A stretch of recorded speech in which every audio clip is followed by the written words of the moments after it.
Hi everyone, my name is Ruchin and I welcome you to Your Pedia Education. So first of all, let me wish you all a very happy Dashera. Dussehra है और as usual we are studying. ना मेरी छुट्टी है ना आप लोगों की छुट्टी होनी चाहिए. Okay, so basically हमें we should actually keep on studying. Daily हम लोगों को बस पढ़ाई करते रहना चाहिए. Result you should not worry about result. Result will automatically come. Result आएगा. Okay, तो हम लोग स्टार्ट करने वाले हैं आज एक नया topic. I guess there is something wrong. Just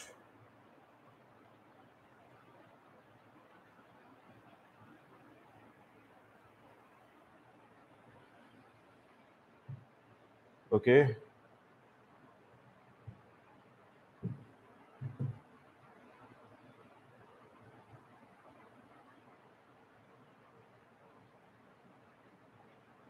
All right. So let me just start this off.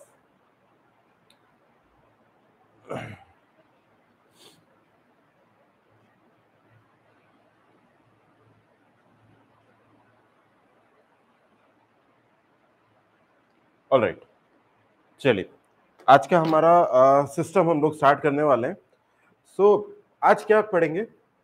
Today we will study trusses. Okay, trusses को हम स्टार्ट करने वाले हैं.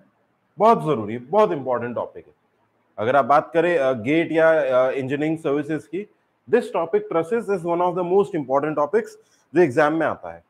ओके, अब अगर आप तैयारी कर रहे हो तो आपके लिए आपको ये टाइम नोट करने चाहिए.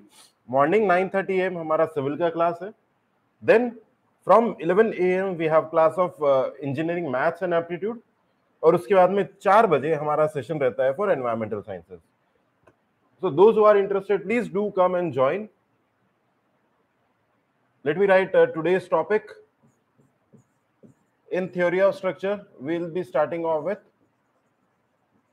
trusses today. Okay, we'll be starting off with this trusses today. Truss को हम लोग स्टार्ट करने वाले हैं. किसी को भी किसी भी तरीके का दिक्कत होता है, लास्ट लेक्चर में हमने कंप्लीट किया है काइनेमैटिक डिटर्मिनेसी एंड इंडिटर्मिनेसी. पूरा डेप्थ में उसको पढ़ा है, सारी चीजें उसकी कवर करी हैं. ओके, आज स्टार्ट कर रहे हैं ट्रसेस. ओके, सो बिफोर पढ़ाई स्टार्ट करें, आप लोगों को ये पता होना चाहिए कि हु एम आई, और मतलब मेरे से आपको क्यों पढ़ना है. ओके, क्यों पढ़ना है. Okay, first of all I myself have qualified GATE with an all India rank of 165. तो मैं आपको बता सकता हूँ क्या मिस्टेक्स होती हैं, क्या मिस्टेक्स नहीं होती हैं. ठीक है, किस तरीके से आप ऑल इंडिया रैंक अंडर 100 के आसपास आ सकते हैं. Okay, all India rank under 100 for general category मेरा आया, तो मैं आपको बता सकता हूँ किस तरीके से आप ला सकते हैं. ओके, इसके बाद में I have post graduated from IIT Kanpur. तो आपको अगर IIT में एडमिशन चाहिए या मास्टर्स करना है, आपको PhD करना है, तो I do have knowledge about that also कि वहां पे इंटरव्यू कैसा होता है, क्या क्या प्रोसीजर है एंड ऑल, वो सारी चीजें. Plus I have also served as project engineer in Mumbai railways. I have also served as project engineer in Mumbai Railways. So I do have an experience of topping one of the most tough exams in India, GATE exam. Also, I have qualified engineering services. I have worked as a project engineer in Mumbai Railways. Plus, I have completed my post graduation from IIT Kanpur. And after that, I do have an experience of mentoring students for GATE in ESE from the last 6 years. So after looking at all these aspects, I find that I am quite eligible to talk on how to secure an all India rank under 100. किस तरीके से ला सकते हैं वो I know that. Okay, अगर कुछ mistakes नहीं करी होती तो I could also have been under 100, or let's say I would have been a single digit ranker also. Okay. All right. So this is the team of Your Pedia Education, as you can see. So right now we have launched various modules for environmental sciences, GATE, different branches. We have launched a lot of modules and all of them are working very fine. Recently we have launched this module for SSC-J. If you are interested in pursuing SSC, then also you should go with this. If you are interested for GATE, then the module prices will start at only 6,500. That's it.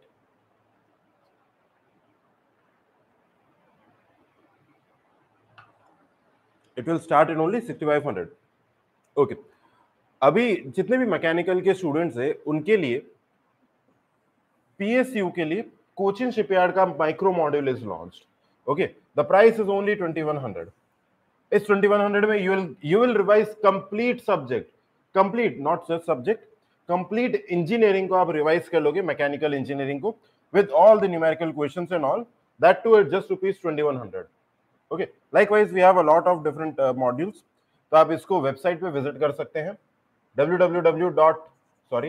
yourpedia.in पे, if you visit there आपको मिल जाएगा। Slide buffering हो रही है।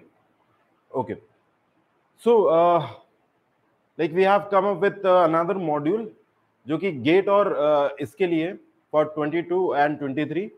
एक तो जो भी स्टूडेंट्स एनवायरमेंटल साइंसेस से गेट देने को प्लान कर रहे हैं, ओके, जो भी एनवायरमेंटल साइंसेस से प्लान कर रहे हैं, वी ऑलवेज रिकमेंड कि आप एनवायरमेंटल साइंसेस से जाओ rather than going with civil. Okay, civil आप 2 एग्जाम दे सकते हो, दो पेपर दे सकते हो। First should be your civil, second should be your environmental sciences, अगर आप सिविल बैकग्राउंड से हैं तो। Why am I saying civil and environmental sciences? Because environmental sciences में कंपटीशन अभी नहीं है। Okay, right now environmental sciences में अगर हम बात करें तो कंपटीशन इतना नहीं है। तो अगर आप स्लाइटली थोड़ी सी भी तैयारी करते हो, maximum number of student that sit in the exam approximately 15,000 to 20,000 के आसपास है। तो अगर आप थोड़ी सी भी तैयारी करते हो तो you can secure a very good rank, and with good rank आपको IITs NITs बहुत इजीली मिल जाएंगे। ओके, तो for this we have launched a full fledged module, पूरा का पूरा मॉड्यूल लॉन्च किया है जिसमें आपको वीडियो लेक्चर्स मिलेंगे, पोस्ट गेट काउंसलिंग मिलेगी, online test series, micro module, everything, you will get everything. Okay, ये सारी चीजें आप डिटेल देखना चाहते हैं तो आप वेबसाइट विजिट करें, you will get everything in detail. Okay, now let me show you the results of our post gate counseling. These are the results of post gate counseling at very low gate score, बहुत ही low gate score पे we have given very good results। 500 400 GATE score पे selections in IITs and NITs, ये selections हमने दिए हैं। Okay, these are more selections related to PSUs। Okay, तो अब हमें स्टार्ट करना है ट्रसेस।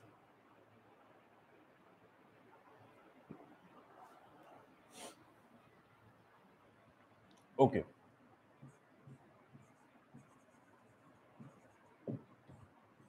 ट्रसेस हमें स्टार्ट करना है।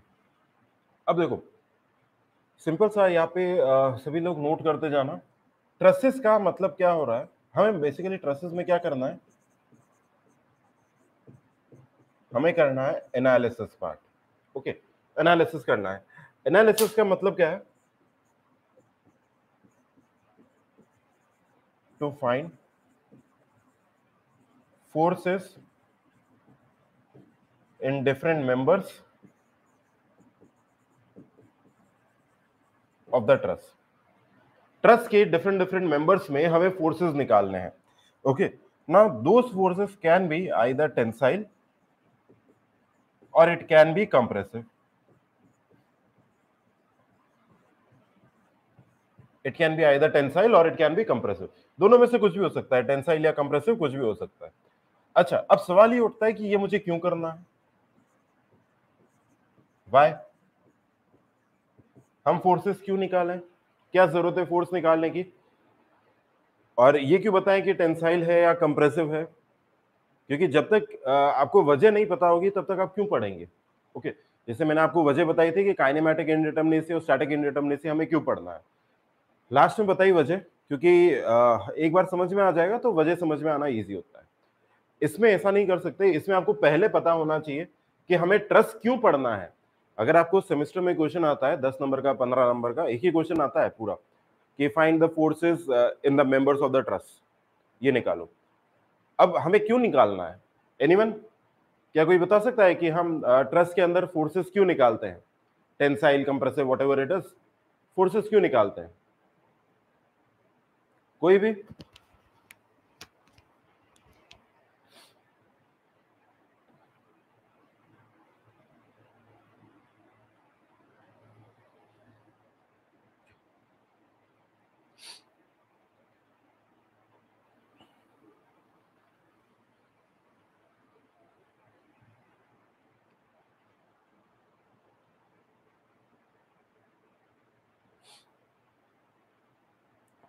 ओके देखो, आपको ट्रसेस में फोर्सेस क्यों निकालनी है, ताकि जैसे मान लो कि ये जो भी ट्रसेस हैं,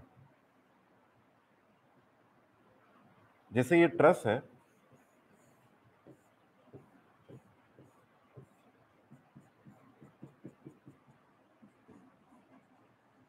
जैसे ये ट्रस है, ठीक है, तो आपको यहाँ पे ये पता होना चाहिए कि ट्रसेस सारे के सारे कैसे स्ट्रक्चर होते हैं, स्टील स्ट्रक्चर होते हैं। Okay, steel structure. अब स्टील स्ट्रक्चर को हम जनरली दो तरीके से डिजाइन कर सकते हैं, either as a tension member और एज अ कंप्रेशन मेंबर। ठीक है, टेंशन मेंबर या कंप्रेशन मेंबर के तरीके से डिजाइन कर सकते हैं। अब सबसे पहले जैसे मान लो इस मेंबर में फोर्स आया है कुछ 2 किलो न्यूटन टेंसाइल, ठीक है, तो इस मेंबर को we will design as a tension member जिसके अंदर फोर्स कितना है, 2 किलो न्यूटन। ओके, ऑल्दो ये जो लोड कैरी कर रहा है tensile 2 kilo newton, that can change to compressive also. अगर लोडिंग सिचुएशन चेंज होता है तो ये भी हमारे लिए चेंज हो सकता है। ओके, तो ये वजह है कि हमें ट्रस का फोर्सेस निकालना है। क्यों? क्योंकि जब तक हमें ये पता नहीं चलेगा कि उसके अंदर टेंसाइल फोर्स है या उसके अंदर कंप्रेसिव फोर्स है, हम उसको स्टील स्ट्रक्चर में जाके डिजाइन नहीं कर सकते। ओके, उसको स्टील स्ट्रक्चर में जाके हम लोग डिजाइन नहीं कर सकते। सो फॉर दैट इस तरीके से आगे प्रोसीड करना पड़ेगा। Have I made my self clear? समझ में आ गया सबके? अब देखो, ये जो ट्रस है,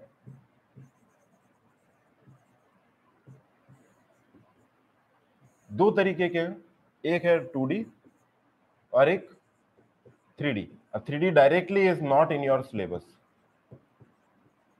नॉट इन आवर सिलेबस,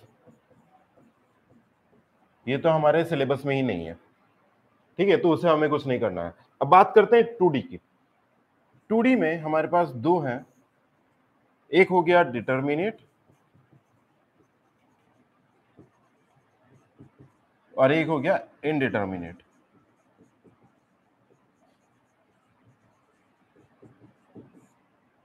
ये determinate indeterminate in the sense static की बात कर रहे हैं। ओके, यहां पे लिख लेते हैं स्टैटिक, काइनेमेटिक नहीं है, स्टैटिक। कुल मिला के काम यही करना है कि इसके हमें निकालने हैं फोर्सेस, हमें इसमें निकालना है कि इसमें फोर्सेस क्या क्या एक्ट हो रहे हैं, ये चीज हमें करनी है। ओके, अब देखो डिटर्मिनेट और इनडिटर्मिनेट, पहले बात करेंगे डिटर्मिनेट की। इनडिटर्मिनेट वाला एक ही क्वेश्चन आपका इतना लेंदी हो जाएगा कि आप एग्जाम में करने जाओगे तो it will take somewhere close to anywhere between 25 minutes to 30 minutes, आधा घंटा से एक ही क्वेश्चन में लग जाएगा। ठीक है, तो चलो अब देखो हम लोग स्टार्ट करेंगे। पहले इसके अजम्पशंस देख लेते हैं कि ट्रस में हमारे अजम्पशंस क्या क्या होते हैं। ओके, तो यहाँ पे नेक्स्ट लिख लेते हैं,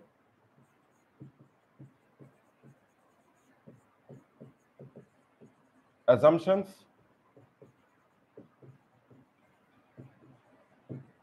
in the analysis of truss। Simple simple से assumptions है, बिल्कुल सिंपल सिंपल से। First of all, the weight of the structures is neglected।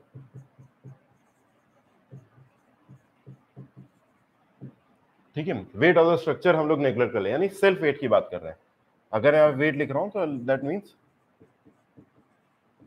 Self weight. Second, the members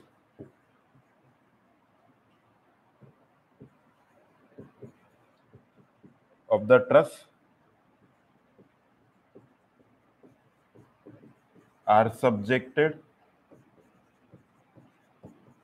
to only axial force, are subjected to only axial force, सिर्फ और सिर्फ axial force से subjected होंगे। इसमें किसी तरीके का बेंडिंग या शेयर नहीं आएगा। It can be either tensile और compressive, it can be tensile और compressive. Third, members of the trust are subjected to only axial force. इस टर्म को ध्यान रखना, इस पॉइंट को. Third assumption is loading will act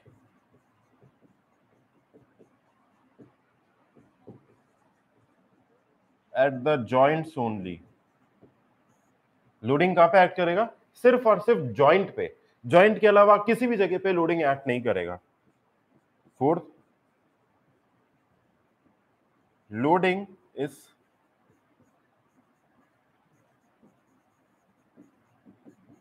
primarily a point load. Loading primarily क्या है? Point load है. ओके, इसमें यूडीएल या यूवीएल एक्ट नहीं करता. जनरली क्या एक्ट करेगा? सिर्फ और सिर्फ पॉइंट लोड. ओके, ये 4 अजम्पशंस हैं. एक और लिख लेते हैं.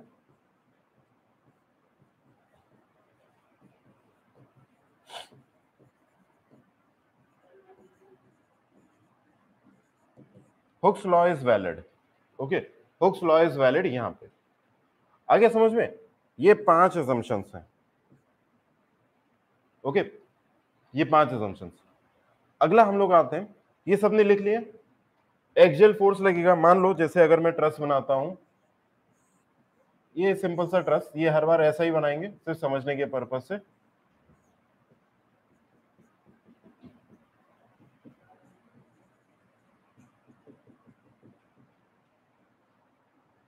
लोडिंग हमेशा कहां पे लगेगी? या तो यहां पे या यहां पे या यहां पे. इधर पे लग सकती है, इधर लग सकती है, इधर लग सकती है. बीच में कहीं नहीं होगा. ऐसा नहीं होगा कि लोडिंग ऐसे कुछ लग रहा है, ये नहीं होगा. लोडिंग हमेशा कहां पे लगेगा? सिर्फ और सिर्फ उसके जॉइंट्स पे. ओके, अब loading will not be in the form of UDL. नहीं, यूडीएल नहीं होगा. लोडिंग हमेशा कैसा रहेगा? सिर्फ पॉइंट लोड के तरीके से रहेगा. इसके बाद में ये जितने भी मेंबर्स हैं, इनमें सिर्फ या तो टेंशन होगा या फिर कंप्रेशन होगा. दो ही चीजें रहेंगी. बेंडिंग और शियर नहीं आएंगे. इंटरव्यू का क्वेश्चन है, बेंडिंग और शियर किस क्या रहते हैं इसमें ट्रस के अंदर. ओके, तो ये थोड़ा सा ध्यान रखना है कि ट्रसेस के अंदर आपका बेंडिंग और शियर नहीं आता है. सिर्फ और सिर्फ क्या आता है? एक्सियल फोर्स आता है. ओके, अब हमें 2D ट्रस को एनालिसिस करना है. डिटरमिनेट की बात कर रहे हैं. ये इसके असम्पशंस हो गए. Analysis of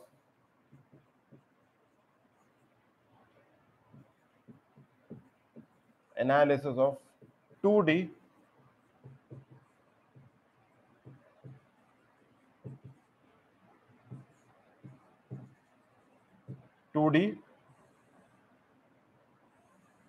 determinate truss. Okay, analysis of 2D determinate truss. 2D determinate truss की हम बात कर रहे हैं. देखो, एनालिसिस करने के लिए दो मेथड्स हैं. ओके, दो मेथड्स हैं. First is method of joints and the second one is method of sections. Okay, एक मेथड ऑफ जॉइंट्स हो गया और दूसरा मेथड ऑफ सेक्शंस. अब मेथड ऑफ जॉइंट्स हमें कब यूज करना है? When forces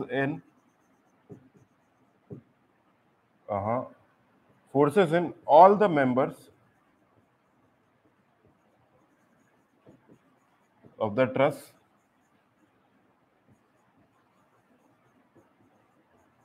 needs to be found.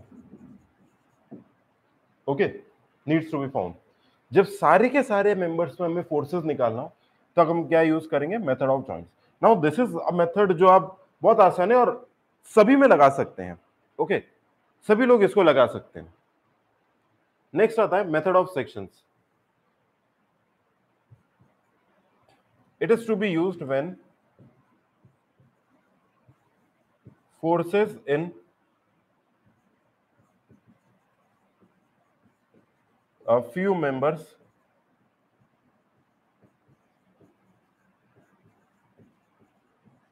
is to be found.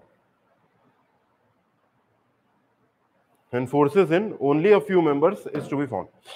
जब सभी मेंबर्स में फोर्सेस निकालना है तब हम यूज करेंगे मेथड ऑफ जॉइंट्स, और अगर किसी 1 2 3 4 मेंबर में फोर्सेस निकालने हैं तो हम क्या यूज करेंगे, मेथड ऑफ सेक्शंस।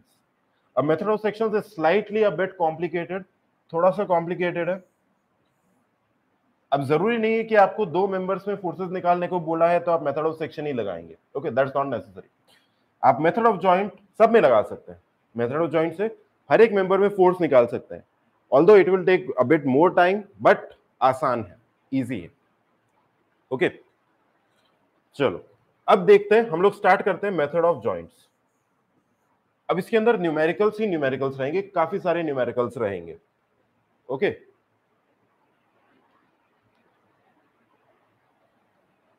गोपाल आप एसएफडी और बीएमडी इसका बना ही नहीं सकते, बिकॉज शेयर फोर्स और बेंडिंग मोमेंट एग्जिस्ट ही नहीं करता। ट्रस का एसएफडी बीएमडी नहीं बना सकते, क्योंकि उसका जब तक शेयर फोर्स नहीं है, बेंडिंग मोमेंट नहीं है, तब तक आप एसएफडी बीएमडी कैसे बनाएंगे। एक्सियल फोर्स डायग्राम बना सकते हैं हम लोग, ओके, एक्सियल फोर्स डायग्राम बन सकता है, बाकी चीजें नहीं बन सकती। चलो अब स्टार्ट करते हैं method of joints, okay. Method of joints, सबसे पहले इसमें क्या करना है, स्टेप 1, सबसे पहले तो हमें यह पता होना चाहिए कि ट्रस हमारा डिटर्मिनेट है कि इनडिटर्मिनेट है, ओके। हम सारी बात कर रहे हैं डिटर्मिनेट ट्रस की, तो पहले आप डिटर्मिनेसी निकाल दोगे ट्रस का, that should come out to be 0, negative नहीं, इट शुड बी 0, 0 रहेगा। फिर आप लगाएंगे मेथड ऑफ जॉइंट्स, अगर आपको सारे के सारे मेंबर्स में फोर्सेस निकालना है। तो स्टेप 1 इज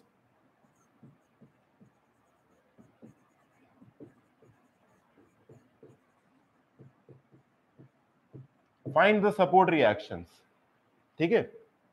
स्टेप 1 कितना है, find the support reactions. Step 2, support reactions निकालने के बाद में take that joint which has a maximum of 2 members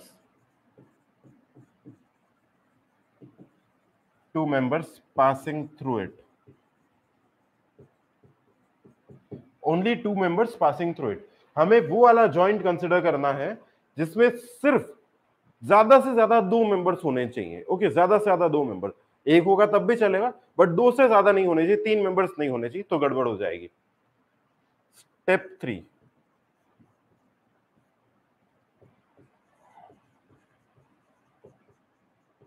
draw the free body diagram of that joint and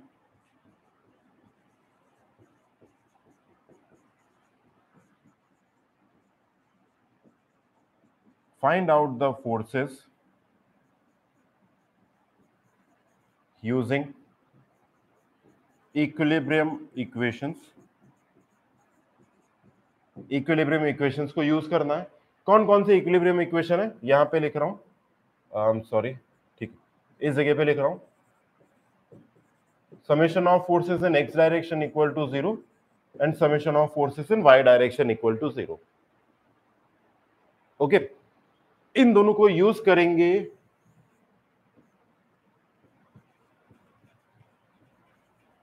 to find the forces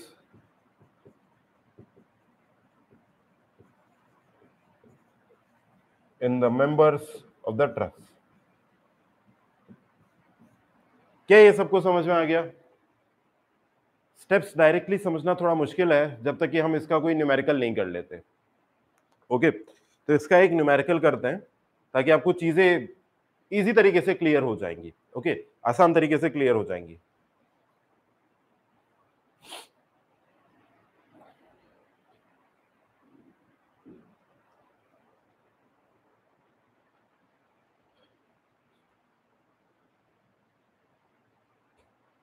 सबने लिख लिया तो नेक्स्ट चलते हैं, जब अब एक न्यूमेरिकल सॉल्व करते हैं फोर्सेस निकालने के लिए।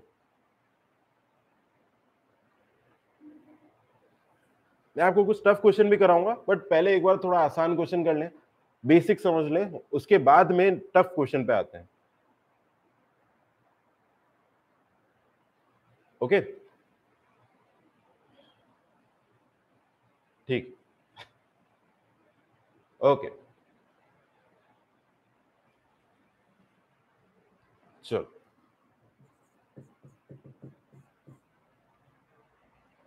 Let's now take an example. एक एग्जांपल लेते हैं। I will be taking a very simple example to show you.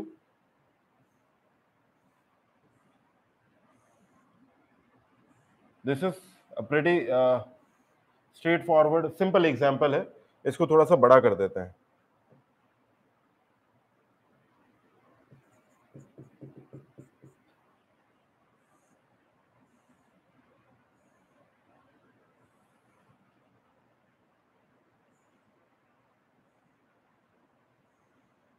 Okay,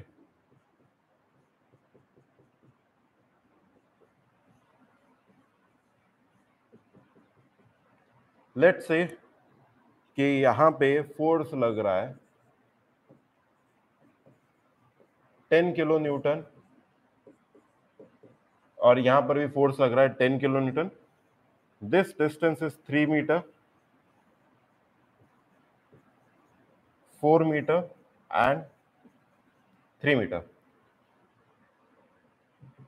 and let's say ये जो हाइट है,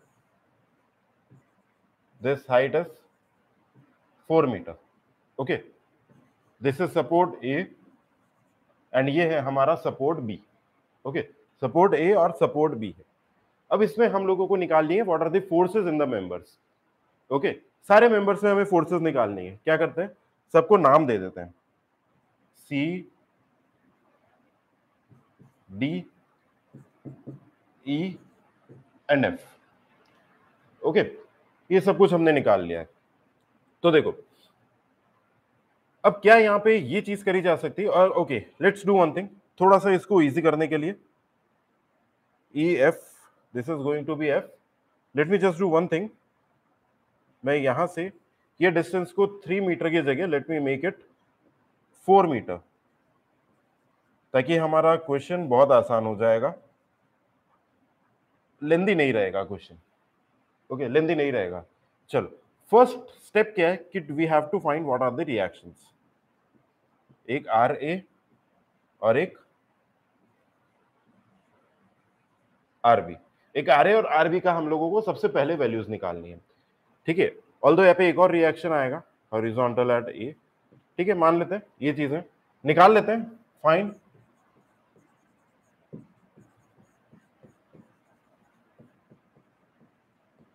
सपोर्ट रिएक्शंस। देखो ये बेसिक काम है, ये बेसिक है। अगर आपको ये चीज आ जाएगी ना, तो आपको स्ट्रेन एनर्जी निकालने को बोले या आईएलडी बनाने को बोले, कुछ भी बनाने को बोले, तो वो बन जाएगा। सबसे पहले आपको बेसिक काम आना चाहिए। सपोर्ट रिएक्शंस की अगर मैं बात करूं तो कैसे आएगा, summation forces in Y direction equal to 0। इसके according R A plus R B equal to 10 plus 10, यानी R A plus R B, this is equal to 20। Okay, summation F X equal to 0, forces in X direction equal to 0। Yes Gopal, वो directly 10 kilonewton आ जाएगा, but अगर different होता तो हम लोगों को शायद प्रोसेस यही करना है, इसलिए I am taking this process, ताकि आपको समझ में आए कि अगर डिफरेंट है तब भी हम क्या करेंगे। Okay, summation of forces in X direction equal to 0, this will give H A equal to 0, H A बराबर 0 गया। Now summation of movement, let's say at B equal to 0, B पर मूवमेंट को 0 कर रहे हैं। ओके, बी पे movement को 0 कर रहे हैं, that means it will be RA into 12 minus 10 into 8 minus 10 into 4. This is equal to 0. 12 RA is equal to 80 plus 40, 120. This will give RA equal to 10 kilonewton. अगर RA हमारे लिए 10 kilonewton आ रहा है, तो यहां से RB हमें कितना मिल जाएगा, 10 kilonewton. ओके, सो वो डायरेक्टली भी दिखता है कि बिकॉज ऑफ सिमेट्री ये जो रिएक्शन है आर ए और आर बी कितने आने चाहिए, 10 और 10 आने चाहिए। ओके, अब मैं यहाँ पे इसे रिमूव करके आई will be writing directly 10 kilo Newton here and 10 kilo Newton here. यहाँ पे दिस इज 10 किलो न्यूटन और यहाँ पे this is 10 kilo Newton. Alright, चलो अब इस पार्ट को हटाते हैं, यहां पे आ जाते हैं। अब ध्यान से देखना है इस जगह पे, देखो आपको वो जॉइंट सेलेक्ट करना है जहां पे मैक्सिमम ऑफ 2 मेंबर्स हो। ओके, या तो आप सेलेक्ट कर सकते हो ए या फिर आप सेलेक्ट कर सकते हो बी। ओके, एफ पे 3 है, डी पे 3 है, सी पे भी 3 है। ओके, तो आपको मैक्सिमम वो सेलेक्ट करना है जिसपे 2 जॉइंट्स हो। तो लेट अस कंसीडर जॉइंट ए, let us consider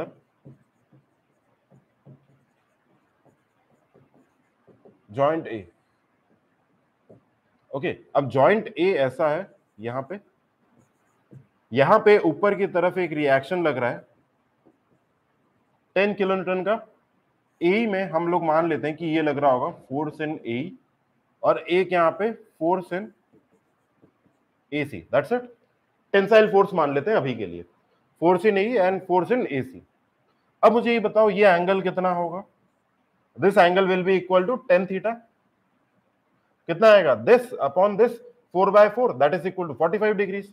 तो यहां से अगर मैं एंगल निकालता हूं, एंगल कितना आएगा 45 डिग्रीज। क्लियर है, 45 डिग्रीज आ रहा है। चलो अब देखो हम लोग ये करेंगे, यहां पे करते हैं इस जगह पे summation of forces in X direction equal to 0। Forces in X direction equal to 0 कर रहे हैं। देखो एफ ए कॉस 45 डिग्री, इसका एक कॉम्पोनेंट ले लिया राइट साइड में, प्लस एफ ए सी बराबर 0। क्या ये चीज समझ में आ गया, सिंपल सा एक्सप्रेशन। एक्स डायरेक्शन में 0 करना है, ए का कॉस कंपोनेंट कॉस 45 इस डायरेक्शन में आएगा, प्लस एक F A C cos F A C equal to 0। ये हमारे लिए हो गया ये वाला expression. Now summation of forces in Y direction equal to 0, Y direction में करेंगे कितना आएगा, F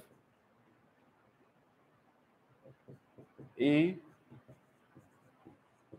sine 45 plus 10 equal to 0। 10 ऊपर की तरफ है, ये वाला कंपोनेंट भी ऊपर की तरफ, तो यहां पे हम लोग एफ ए का वैल्यू निकाल सकते हैं। This will be equal to -10 upon sine 45 that is equal to -10√2। Okay, अब माइनस है, इसका मतलब क्या है, हमने पहले उसको टेंसाइल कंसीडर किया। ओके, टेंसाइल कंसीडर किया, जब हमने टेंसाइल कंसीडर किया तब उसके अंदर ये नेगेटिव आ रहा है। ओके, तो यहां पे we have considered tensile as positive and compression as negative. तो ए में फोर्स कैसा आ रहा है 10√2, but that is compressive. Magnitude कितना है 10√2 और नेचर कैसा है कंप्रेसिव। सिंपल सा यही चीज करनी है, बार बार यही चीज करते जाना। अब अगर आपको एफ ए का वैल्यू पता है, फोर्स इन ए पता है, तो हम क्या फोर्स इन एसी निकाल सकते हैं। यहां पे देखो फोर्स इन ए पता है, तो क्या मैं फोर्स इन एसी निकाल सकता हूं। एफ ए कितना है -10√2 cos 45 plus FAC, this is equal to 0. Cos 45 into √2 will be again equal to 1 ही हो जाएगा, तो -10 plus FAC this is equal to 0, तो force in AC this is equal to 10, force in AC this will be equal to 10। आया समझ में। अब ये positive आ रहा है, इसका मतलब इसका नेचर कैसा है टेंसाइल। ओके, नेचर कैसा है इसका टेंसाइल। अब हम लोग क्या करेंगे, ये फोर्स हमने निकाला है, अब साथ में हम यहाँ पे एक टेबल बनाएंगे। ओके, मेंबर्स कौन कौन से हैं इसका एक टेबल बनाते हैं, उसमें वैल्यूज को इनपुट करते जाएंगे, सारी की सारी वैल्यूज को। समझ में आ रहा है सबको। तो यहां पे I am removing all this stuff और यहां पे मैं एक टेबल बना दूंगा। Let me just draw this table.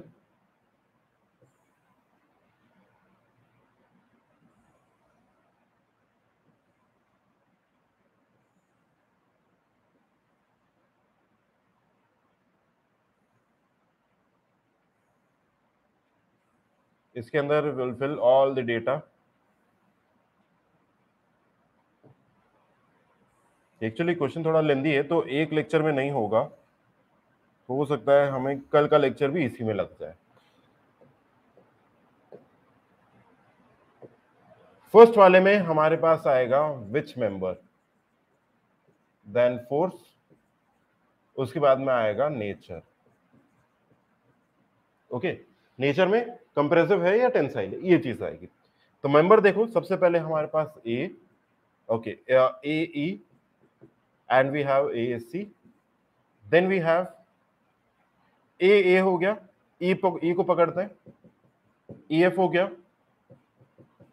E D हो गया और ई सी हो गया। अब सी मेंबर को पकड़ो, सिर्फ क्या बचता है, सी डी मेंबर।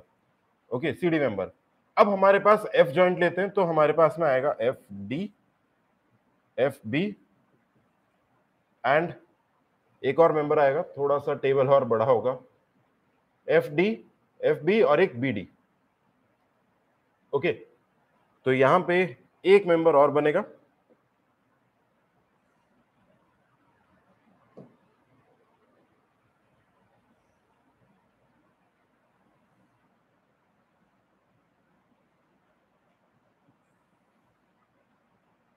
देखो क्वेश्चन ऐसा ही आता है, ये लेंदी हो जाता है।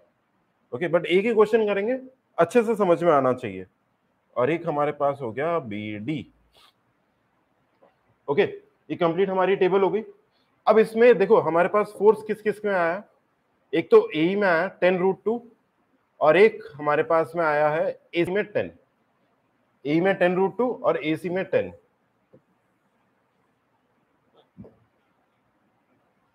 ए में हमारे पास फोर्स आया 10√2, ए सी में हमारे पास में आया है 10। This is compressive and this is tensile. Okay, अब ये टेबल आपको पूरा का पूरा फिल करना होता है। जो इंजीनियरिंग सर्विसेज में क्वेश्चन आता है, इसी टेबल को पूरा का पूरा फिल करना होता है, नथिंग एल्स, कुछ भी नया नहीं करना है उसमें। अब अगर आप ये मेथड लगाते हो और आपसे क्वेश्चन पूछता है find the force in member ED, ED में फोर्स निकालो, जब सभी में निकाल लोगे तो ईडी में बता देना। गेट में क्वेश्चन ये बन सकता है कि which what is the force summation of the force in magnitude of force in AC and EF, तो आपको फोर्सेस निकालने पड़ेंगे। ओके, तो इसी क्वेश्चन को हम लोग कल भी कैरी फॉरवर्ड करेंगे यहीं से। ओके, इसी जगह से। So till then we'll meet tomorrow, tomorrow और द नेक्स्ट वर्किंग डे जो भी आ रहा है उस दिन हम मिलेंगे और इसी क्वेश्चन को यहीं से, ओके, यहीं से आपको मिलेगा, इसी से हम लोग आगे सॉल्व करेंगे। एक ही क्वेश्चन को सॉल्व करेंगे नेक्स्ट लेक्चर में पूरा। Okay, till then please visit our official website, जहां पे आपको you will get all the necessary information and all. Till then take care, bye bye.